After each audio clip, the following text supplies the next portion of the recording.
Discounts, section 15.3, they have done away with that condition of backup of agreements for issuing credit notes. So I think we have gone into the zone where any change by the government has to be looked with the lens of suspicion. This requirement of agreement, I think, is something which will not work. And I think courts will also appreciate that this self-certificate should be a sufficient compliance of the requirement to ensure reversal is being done. Hello and welcome to GST Dialogues.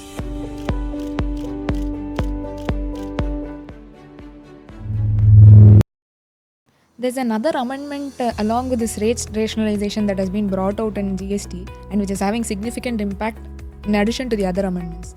The first amendment is that discounts, section 15.3, they have done away with that condition of backup of agreements for issuing credit notes. How do you see that, sir? Like every positive comes with a negative. Is it like that, or is it a positive act that the government has done and is benefiting the industry? So I think we have gone into the zone where any change by the government has to be looked with the lens of suspicion, because we are always concerned that okay, where is the catch?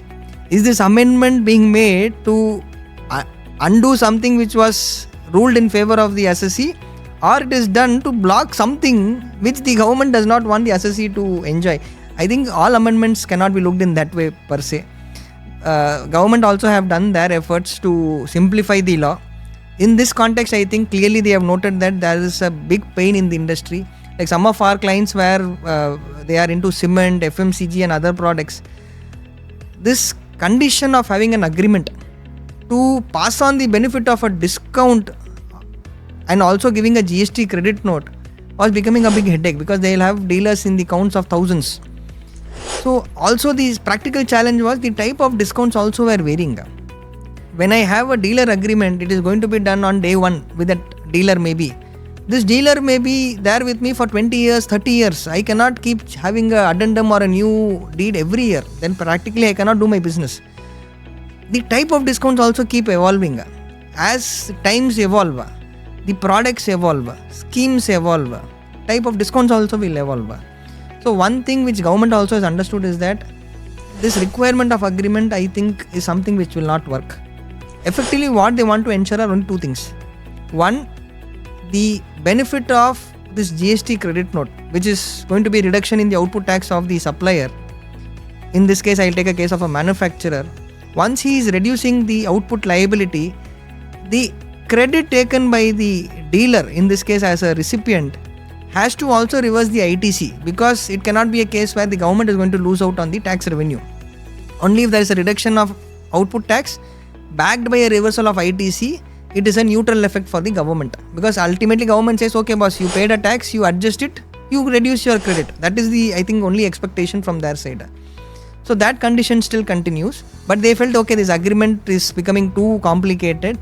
And even I think the deliberation are also focused on the nature of credits not being captured specifically in the agreement. That was creating unnecessary litigation. Even see, government's mindset is they don't want much litigation. They want litigation in cases where they really feel revenue leakages has happened, but not in every case. So they have done away with this proposal where this agreement requirement will be removed from the law. The second important condition which continues even today is the time limit to issue a credit note. So earlier, interestingly, what happened is you had an independent section of 15 giving a discount reduction in the valuation. This particular discount never had a reference in section 34, which is dealing with your credit note, issuance of credit note. The time limit of issuance of credit note under 34 is provided in that section only.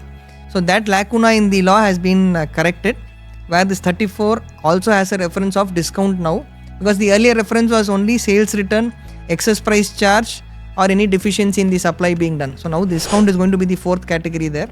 I think with that, there is a substantial relief to the industry on the compliance of having an agreement, but ensure that this particular credit note which you issue is also parallelly having an impact of reversal of ITC by the recipient. But that credit note and the reversal by the recipient, there was an in-between circular which said you'll have to get a declaration from the recipient that they've reversed the credit. But that is not coming from the law, I believe. So again, one interesting point here is that the provision of 15.3 says that the credit on the input side has to be reversed by the recipient. So if this circular is giving a requirement that I need to only substantiate that credit has been reversed. So I am okay to the extent that if I get a declaration from my supplier that he has reversed the credit, I think department also should accept on the face of it, because neither I have any access on their books, nor do they have any access on their books, the dealer's books. Plus, how do we ensure that the reversal done in 3B today is actually factoring that reversal on account of discount? It is practically not possible. So, to the effect of declaration from the supplier, I am fine. But the circular requiring me to give a CA certificate when the value is more than 5 lakh, I think is completely unfounded in the law and something which can be challenged, because going to the extent of a chartered accountant certificate, which obviously can only be a chartered accountant of the dealer. My chartered accountant cannot sit in his office and assume things on the books of the dealer and give a certificate. It is not possible. It has to be the chartered accountant of the dealer only. So this is effectively kind of a requirement which practically may not be feasible. So at least industry can look at getting a self-declaration if CA certificate is not possible. And I think courts will also appreciate that this self-certificate should be a sufficient compliance of the requirement to ensure reversal is being done. So I think with that industry can ensure that this benefit is not being denied.